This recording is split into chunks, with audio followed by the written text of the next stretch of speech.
Welcome back. Right now I'm analyzing a rapid game that I played last night, and somehow, despite having a pretty decent advantage in the late middle game, I ended up drawing it, and I'm going to try to figure out why. But first, real quick, I wanted to point out that when I analyzed this game on the app right after playing, it said both my opponent and I played over 90%, and both of us had zero mistakes, zero blunders, zero missed wins, and he had zero inaccuracies, and I had one inaccuracy. And again, that's the app's quick evaluation. And so I thought, wow, we played basically a perfect game, and my only inaccuracy was somehow letting him draw. But when I analyzed it on the PC, I guess a stronger engine is available in the browser here. It says I have 2 mistakes and a blunder, and my opponent had 4 mistakes. So that's something to keep in mind if you're playing on the app or only on the website and you don't do both, that the website appears to have a stronger engine or at least a more harsh judgment on the evaluation. But let's look and see what I did wrong. The first thing to note here is that I played the Caro-Kann, which is C6 response to E4. I have, as most of you know, if you've been following along, I usually play the Scandinavian in these situations, but I'm trying to go back to, I guess, what I consider a more serious opening. I have looked at the Caro-Kann in the past, but it was pretty complex, and I decided it's time for me to go back to it. So what we did here is the normal standard Caro-Kann. Most of my opponents here play the advanced variation, which gives black a kind of a cramped position. It can be difficult to get out of it if you're not sure exactly what to do. And the second most common response I see here is the exchange variation, where they take this pawn and I take back. This opponent played knight to d2, which we saw in the Karpov game that I analyzed recently, or I say analyzed, as much as I can with my skill level. That was interesting because during that video I said I'd never seen this before, but that's what this opponent played. Maybe it's one of you. If so, I really enjoyed this game. I wasn't sure, but I thought it was probably best to take this pawn. It turns out that I'm right. So I did. They did take mine. And here I remembered from that same Karpov game where I was my first master game that I tried to go through. I remember during that video that I said I would probably play bishop to f5 here, and Karpov didn't. Here Karpov played knight to d7, which if you'll see right here, my move's just as good as his. So I felt pretty good about that, and I remember that from that video, so I played bishop to f5. My opponent dropped back to g3 with a knight as they're supposed to, and I came back to here. Felt pretty good about that. Okay, we stayed relatively even for some time. Here I played the best move. They played. It's not listed among their top 3. Oh, okay. This is maybe where I got the slight advantage, but here I should have played knight to d7, and I didn't. That's okay. I know the bishop can come out to d6. That's not a bad spot for it. We went on. And let's find out where things started to go wrong. It says it's basically dead drawn there as long as I castle or play this knight over to d7. Well, I did castle. I don't know. Basically, okay, that turned out to be a mistake on my part. What should I have done there? I should have gone this way. Okay. Well, I knew here my reasoning for going this way is that I wanted to keep protecting this knight. I know that this knight would sure love to come, do some sorts of damage here, maybe take this bishop. I was willing to lose the bishop to one of these pawns in order to open a file. I wasn't sure which pawn I would take with, but I didn't want to lose this knight and open my king this way.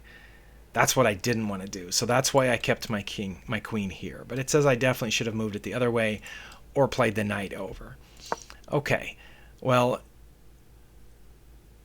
but they just took my bishop here, which turns out to not be that great, and I took back with the correct pawn.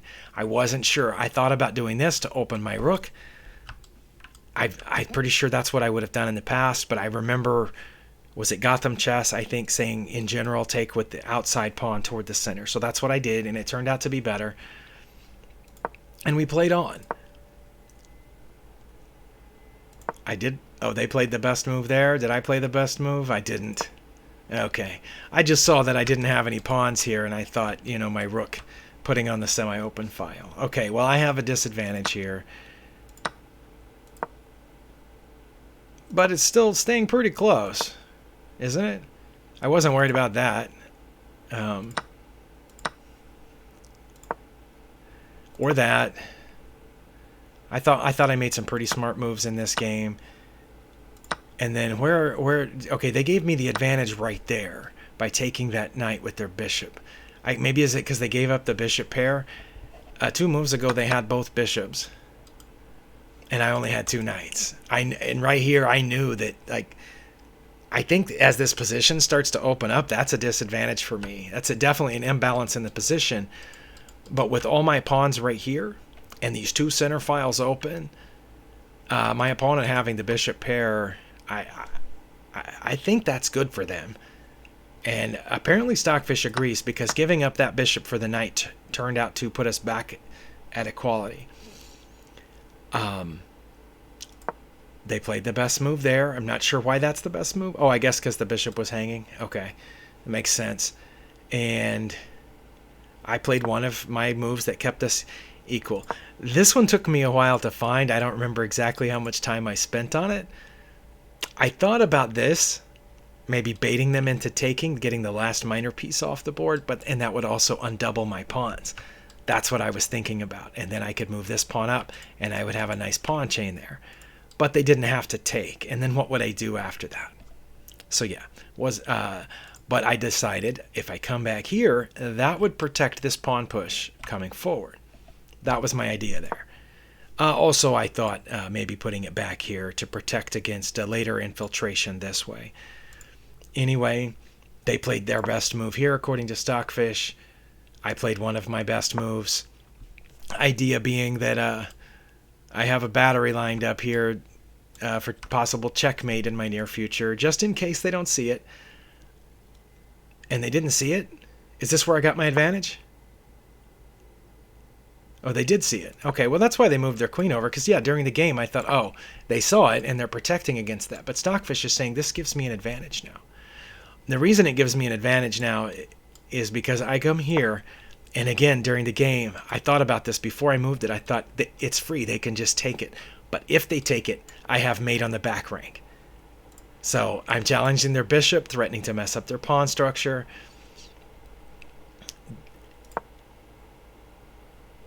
That's what they did. That's how I got my advantage right there. Okay, because what they should have done is played bishop to g4, which gets it out of danger from this knight. But instead they did that, which lets me take the bishop and mess up their pawn structure. So that's what we did, and I had my advantage. So how did I give it away? Let's find out. It's getting close. I did play the best move here, which was rook to d5 to challenge their queen. And they didn't play the... Well, Stockfish is changing its mind. They played one of their better moves, getting their queen out of danger. And now my 2 pieces aren't lined up anymore like they were a second ago. But I thought, I can keep chasing this queen. I can put my rook here. I can check. And it turns out rook to f5 is one of the top moves. But what's my best move is here. Why is that best? Queen to e2. I mean, it's threatening this b2 pawn, but that's it. Why is that the best? Sorry, I'm going to follow this. It says that was what I should have done. And then what would they have done?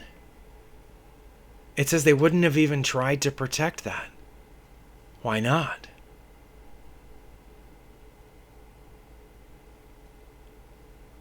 Why not?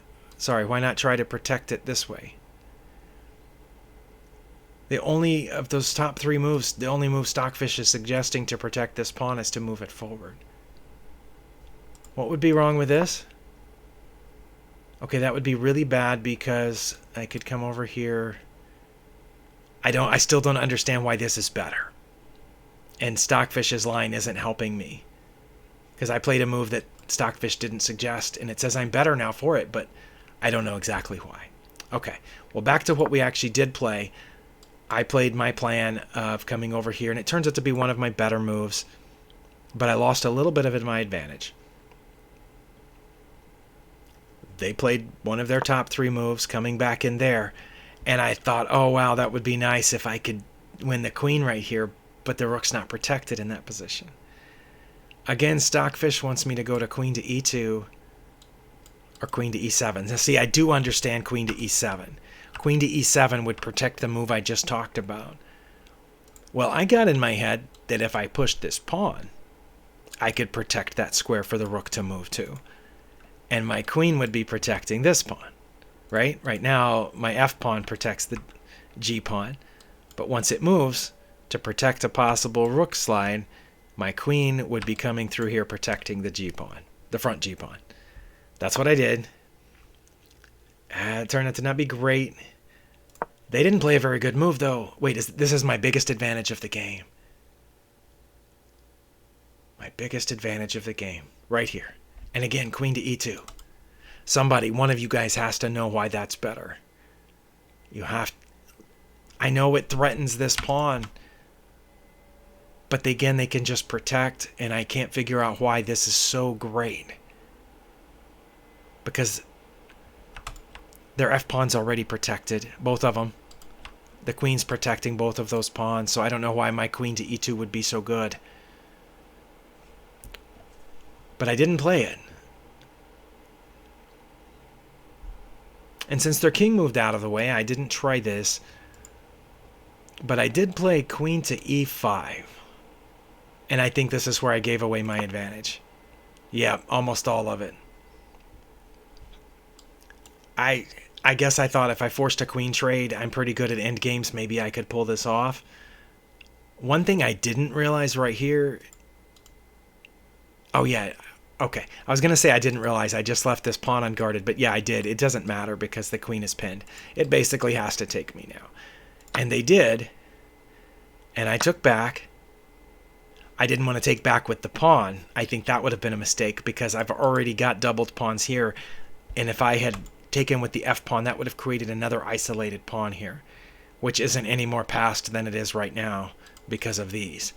So I think it was right to take with the rook, also giving me control of an open file. Oh, they gave me advantage back there. What should I have done? Now it wants me to play rook to e2. What is so special about that square? Somebody tell me. But I didn't play it. I brought my king forward. I foresaw a rook penetration into here at some point. And so I brought my king thinking I could guard this spot. And they moved their king to protect that pawn. I guess that's what everybody was worried about. I figured they could have protected it even if I put a piece there. So that's why I never did it. I checked. They moved out of check, coming around the other way. I should have gone there. No. Here, here, or here. Okay, now I get that one. But no, they could have just come back and protected, right? It says they wouldn't have. I don't know. I don't know. I put it back here because I thought their king was on its way around. Well, this keeps their king from coming around. They challenged my my rook. I moved it. I probably should have moved it forward. Yeah, I should have moved it forward, but I moved it sideways. That lost some more of my advantage.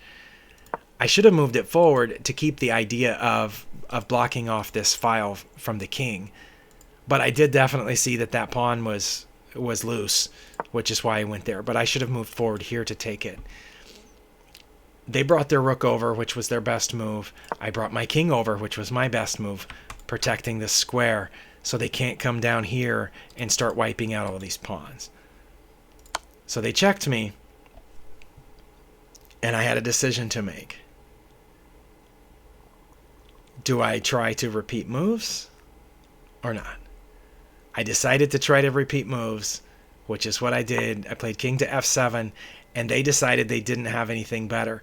Stockfish is actually saying, yeah, it's saying they should have come up here, but they went back. Oh, it's saying I cannot repeat moves by going to one of these squares. Interesting. But I repeated, and they repeated, and we drew. Okay. So it turns out that my hugest advantage of the game was it there?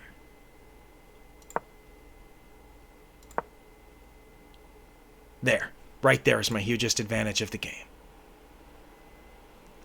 If only I had gone to e2. I don't understand e2.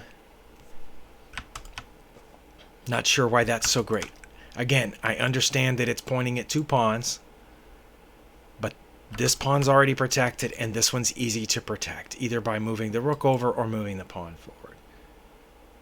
And I followed that stockfish line a couple of moves, and I could not figure out what would have been so great about that. I do know that if I had played queen to e2, there's nothing to keep them from capturing here, right?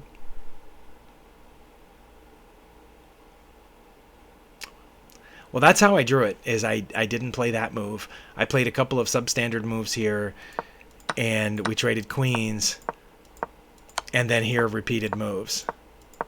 Right there. We started repeating moves. But the person was rated 20 points higher than me, so I didn't feel too bad about drawing it. Thank you for watching. If any of you know why queen to e2 was such a big deal, feel free to let me know in the comments, and I'll try to commit it to memory. See you next time.